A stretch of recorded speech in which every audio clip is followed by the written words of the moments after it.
It's wonderful. You know, as an 8-year-old boy, I was in love with Cinderella. And I feel like you've just kind of walked out of my fantasies. Would you like to be my Prince Charming? But you know, that brings me to the first question. She's such a fabled heroine. How do you make her a real person? Or do you try and make her a real person?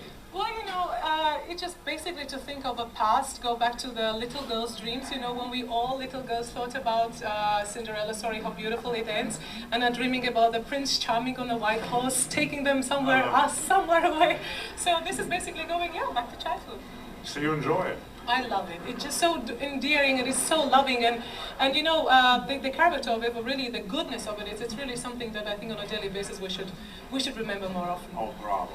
Now, this is your second Rossini role at the Met. You had a spectacular debut with the Barbara Seville last year, and of course now at Cenerentola, but I'm hearing rumors about your expanded repertoire and you may be hanging up your spurs, as they say, with Cenerentola.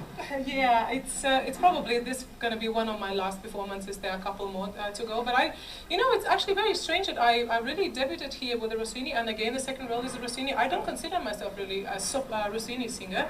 I make them run, and I kind of know how it functions, but the voice really wants slowly, particularly now also to go in a little bit more romantic and more melody-like repertoire, so could be quite some farewell. Well, but you sing the coloratura so beautifully. It's very healthy, of course, that's and not so a forth. work, you know, that's gymnastics. It is, but also in this piece, underestimated certainly by people who don't sing, would be the ensembles. I mean, isn't that a lot of work? Practice, practice, practice. It's really, I mean, it's many hours. It's to look at the colleagues. It's look, you know, when I'll wait for the entry, you know, look at the conductor. So it's sort of organization. You know, for me, I was always kind of more concerned just about me, but it sounds to me like you actually listen to everybody else.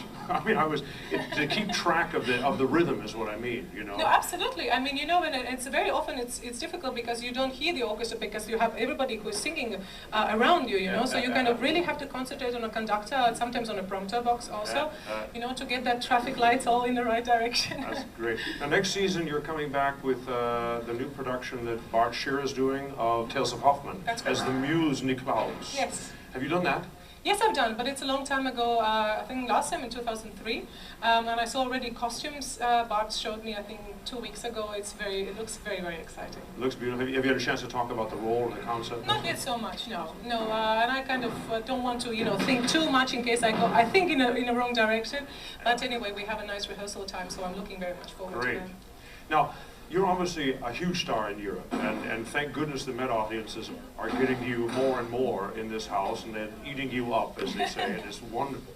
What do you find the differences between the houses in Europe and say the Met?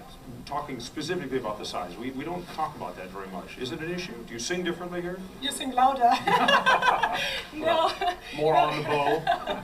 Well, exactly. I mean, I have to say, I've always, all my life, really felt good in big houses. I just love to see that space, you know. It really relaxes me, actually. When I see audience very, very close, I kind of get uptight and you know, kind of nervous. But now it vibrates so fantastic now. It's a great acoustic here. Really it's wonderful. Fantastic. Absolutely. Do you notice that there's so many people? Do you see it? I don't see it. No, I don't. Actually, a couple of rows in you know, at the beginning, and then maybe in the first balconies. But it's just the feeling of it, you know. You feel those eyes. So you're going to give us one of the great arias of your repertoire, the Non più mesta, but I know there's something else you'd like to say. Yes. We're live on television. I want to use the opportunity and say sveicināti Rīga un Latvija.